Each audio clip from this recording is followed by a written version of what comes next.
BRS MLC కవిత చౌకబారు విమర్శలు మానుకోవాలని కాంగ్రెస్ నేత మహేష్ కుమార్ గౌడ్ సూచించారు. కేసీఆర్ కుటుంబ దోపిడీకి లెక్కలేదని అన్నారు. గతంలో అధికార దుర్వినియోగానికి పాల్పడిన వారు ఇప్పుడు కాంగ్రెస్పై ఆరోపణలు చేస్తున్నారని మహేష్ గౌడ్ విమర్శించారు.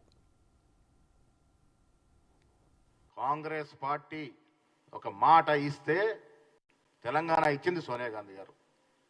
ఇలా నీ స్థాయి ఏంటి? ప్రియాంక గాంధీ గురించి ప్రశ్నిస్తారు మీరు. ప్రియాంక ఎవరని అడుగుతా ఉంది. కవిత గారు మీరు ఇవాళ ఈ స్థాయికి అది స్థిర సంపదలు కావచ్చు, అధికారులు కావచ్చు, అట్టాసలు కావచ్చు, భోగ భాగ్యాల్లో కావచ్చు, ఈ స్థాయికి వచ్చినారంటే సోనియా గాంధీ దయ వల్ల. ఆవిడ తెలంగాణ ఇచ్చింది కాబట్టి మీ నాన్నగారు ముఖ్యమంత్రి అవ్వగలిగిండు, మీ అన్నలు బావలు మంత్రులు కాగలిగిండ్రు. ఆనాడు మీరు కాదా, మీ కుటుంబం కాదా పోయి మోకరెళ్ళి కాళ్ళ మీద పడ్డారు. ఇలా తాగేదన్ల కుటుంబం వారి గురించి మాట్లాడతారు, సోనియా గాంధీ గురించి మాట్లాడతారు, ప్రియాంక గాంధీ గురించి మాట్లాడతారు. వాళ్ళు ఎన్ని త్యాగాలు చేస్తే ఈ దేశం నిలబడింది అది తెలుసుకోకుండా మీరు మాట్లాడుతూ ఉన్నారు. ఎవరిని ఎవరు అడ్డుకుంటారు?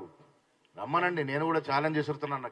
ప్రియాంక గాంధీ బరాబర్ ఈ రాష్ట్రానికి వస్తారు, మా కార్యక్రమంలో పాల్గొంటారు.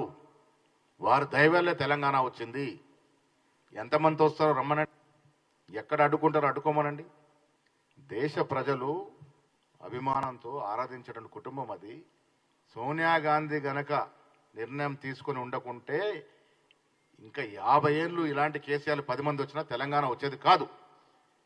అది మర్చిపోయి మీరు మాట్లాడుతూ ఉన్నారు. తెలంగాణ ఇచ్చి మీరేదో ఎలగబెడతారని ఇస్తే 9.5 ఏళ్ళలో రాష్ట్రాన్ని అప్పుల పాలు చేశారు. 65,000 కోట్ల అప్పు నుంచి ఇలా 7 లక్షల కోట్లకు తీసుకెళ్లినారు. ప్రజలు మిమ్మల్ని తిరస్కరించినారు.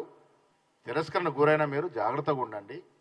కాంగ్రెస్ పార్టీ గురించి మాట్లాడే అర్హత మీకు లేదు.